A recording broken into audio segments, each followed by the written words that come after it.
La perfección cristiana, según el Espíritu, de San Francisco de Sales, por Emilio González y González, presbítero. Capítulo 19, parte tercera, paciencia, segunda parte. No queremos dar por terminada la materia de este capítulo sin antes hacerte algunas indicaciones más acerca de la paciencia, ya para que tengas una idea más clara y más completa de esta virtud, ya para que la practiques con mayor perfección y mayor mérito.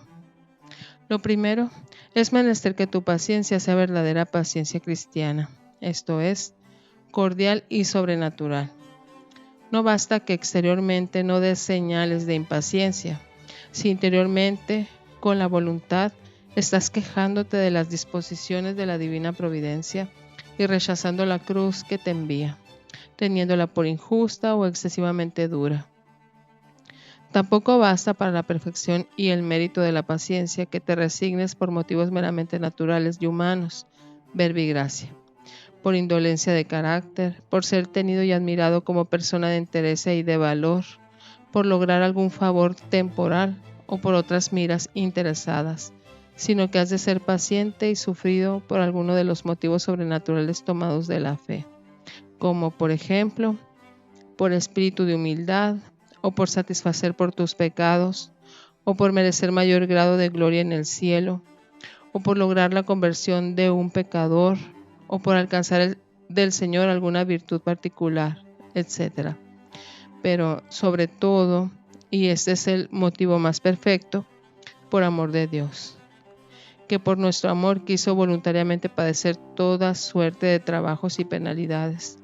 El que ama a Jesucristo, escribe San Ligorio, desea verse como Jesucristo, pobre, herido y despreciado, pues es propio del amor hacer al amante semejante al amado, por lo cual decía San Francisco de Sales, todas las llagas del Redentor son otras tantas bocas que nos predican cómo se debe padecer por Él. Esta es la ciencia de los santos, sufrir por Jesús. Con ella en breve seremos santos. En segundo lugar, tu paciencia ha de ser universal, ha de extenderse a todo cuanto te suceda. Has de saber sufrir todas las cruces, cualesquiera que ellas sean, así las públicas como las secretas, así las del espíritu como las del cuerpo, así las que fueren para ti honrosas como las que por tu culpa o sin tu culpa te acarreasen deshonor y afrenta. Igualmente has de aceptar la tribulación, no a medias y como señalando tú los límites y las condiciones de ella, sino enteramente y sin restricción ninguna, tal y como el Señor quiere que la sufras, con todos aquellos accidentes y circunstancias con que Él te la envía. No sería por tanto perfecta tu paciencia si, por ejemplo, habiéndote quedado pobre, te expresaras en estos o parecidos términos. Yo llevaría con resignación mi pobreza si hubiera de sufrirla en otra edad distinta o en un país extraño donde nadie me conociese, o si hubiese de vivir entre otros tan pobres como yo, o si no tuviera, como tengo, personas allegadas que necesitan de mi socorro, o si no fuera porque me veo privado de poder dedicarme a tal oficio u ocupación al que me siento inclinado, o de poder realizar tales viajes, tales estudios, tal proyecto que traigo entre manos. En otras circunstancias yo tendría paciencia, pero en esta coyuntura en que la pobreza ha venido a visitarme, yo no puedo conformarme con ella. Tampoco mostrarías un grado muy perfecto de virtud si al tener un mal éxito en un negocio, o al perder una persona de tu familia, o al verte injuriado o despreciado, o al caer herido o enfermo, etc., en vez de aceptar aquel trabajo con un entero rendimiento a los designios providenciales de Dios, hasta en sus más pequeños pormenores, te rebelarás y protestarás impacientemente contra esta o aquella circunstancia en que te ha ocurrido tal tribulación. Has de ser sufrida, dice San Francisco de Sales a su Filotea, no solo en cuanto a la esencia, por decirlo así, de las aflicciones como te sucediesen, sino también en lo accesorio y accidental que de ellas se siga. Es notable y curioso ciertamente, y viene muy a propósito de lo que vamos diciendo, un caso que presenció el mismo San Francisco de Sales y que nos refiere el ilustrísimo señor obispo de Velay, como lo oyó de labios del santo. Estando en París el año 1819, enfermó en aquella corte tan gravemente uno de los caballeros más distinguidos de la comitiva de los príncipes de Saboya, que los médicos llegaron a desahuciarle. En este fatal estado pidió al enfermo que le asistiese el santo obispo de Ginebra. Llevaba aquel con bastante constancia los dolores de su enfermedad, pero se turbaba por cosas de muy poco momento. En efecto, no sentía tanto estar enfermo ni aún el morir, como el estar enfermo y morir fuera de su país y de su casa. Afligíale la pena que consideraba tendría su mujer. Echaba de menos su asistencia y la vista de sus hijos para darle su bendición, y no suspiraba menos por su médico ordinario, que le tenía conocida su complexión por la asistencia de muchos años. Encargaba con mucho encarecimiento que no le enterrasen en París, sino que llevasen su cuerpo a su patria, para que le colocasen en el sepulcro de sus mayores y allí le pusiesen su epitafio. Y en fin, con extraña menudencia, disponía el aparato con que se le había de conducir y la manera en que se habían de celebrar sus exequias. Quejábase de los aires de París, de las aguas, de los medicamentos, de los médicos, de los boticarios, de los lacayos de la casa, de la alcoba, de la cama, y en fin de todo. Y así no podía resolverse a morir en paz, porque no moría en el lugar donde él hubiera querido morir. Si le decían que tenía toda cuanta asistencia podía desear, tanto para el cuerpo como para el alma, y que aquellos cuya ausencia sentía no servirían más que para aumentar su dolor, contra todos estos consuelos y otros cualesquiera que se le proponían, tenía maravillosas réplicas con que aumentaba su mal y exasperaba su pena. Tan ingenioso era en atormentarse a sí mismo. Murió, en fin, en medio de todas estas angustias, después de recibir los santos sacramentos y con bastante resignación en la voluntad de Dios. Termina el obispo de Velay este relato con las siguientes palabras. Con motivo de este suceso, me dijo el santo, oh, qué deplorable es la flaqueza humana. Ved aquí un hombre reputado por grande en las artes de la guerra y de la paz, y en todo tenido por muy juicioso, y sin embargo, mirad en qué bagatela se para y pone su atención. Y añadió, no vas a querer lo que Dios quiere, sino que es menester quererlo de la manera misma y con todas las circunstancias con que Dios lo quiere. Por ejemplo, en la enfermedad es menester querer y sufrir con paciencia estar enfermo, porque Dios así lo quiere, de aquella enfermedad y no de otra,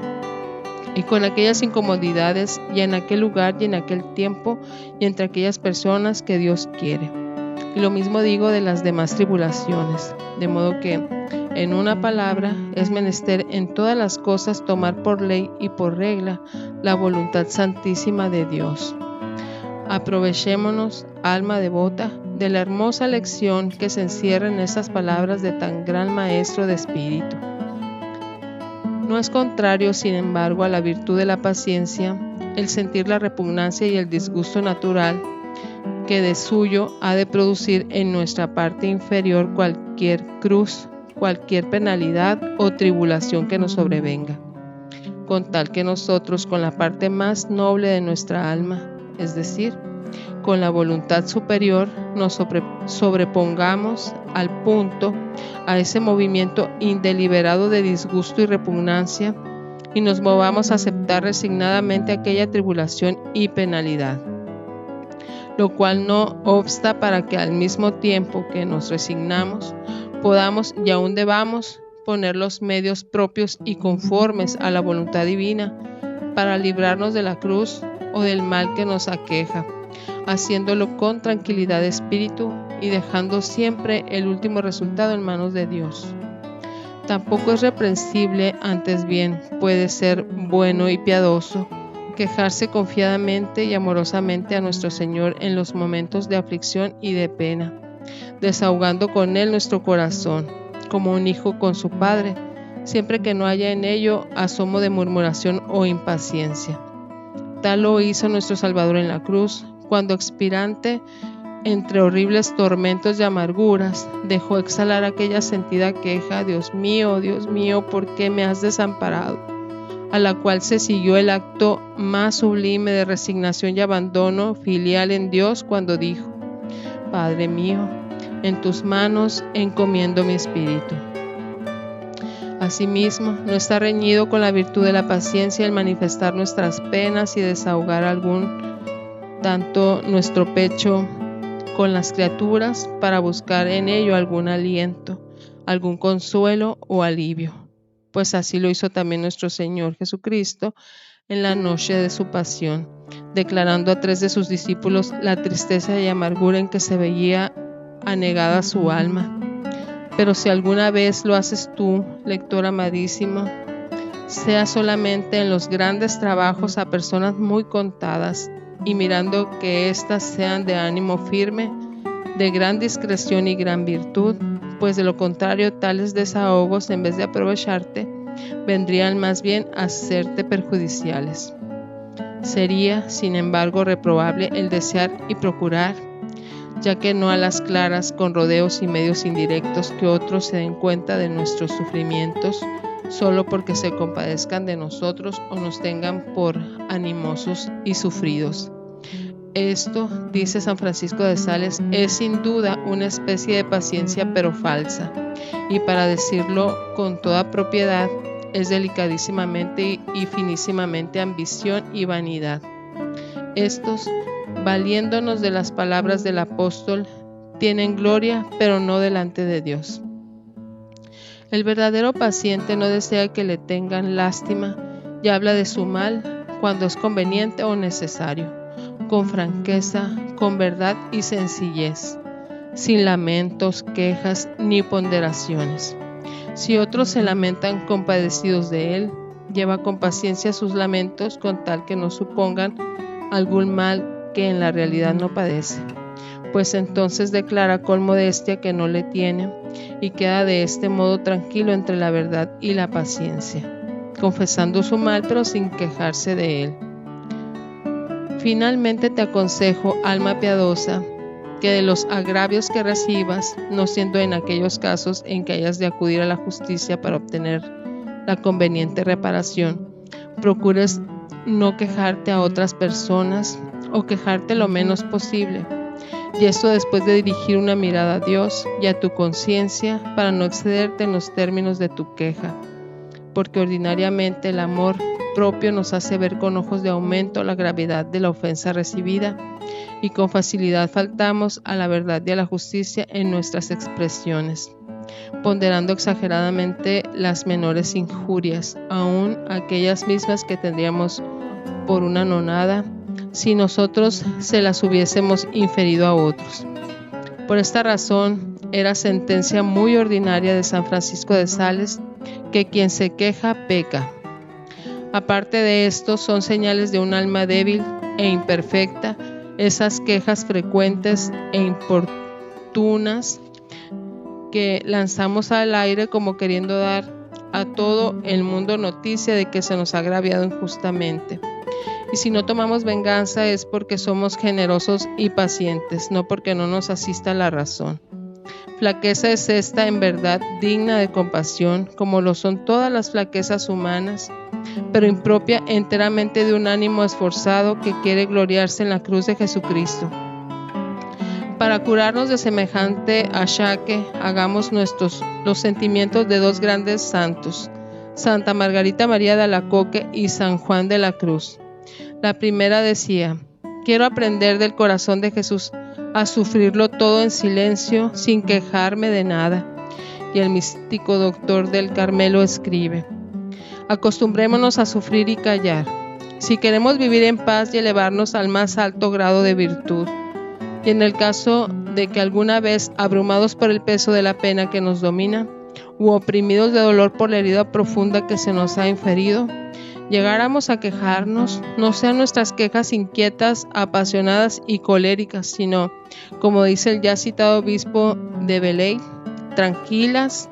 dulces, amables, pacíficas y semejantes al quejido de la paloma, que no tiene hiel y que se queja siempre con amor.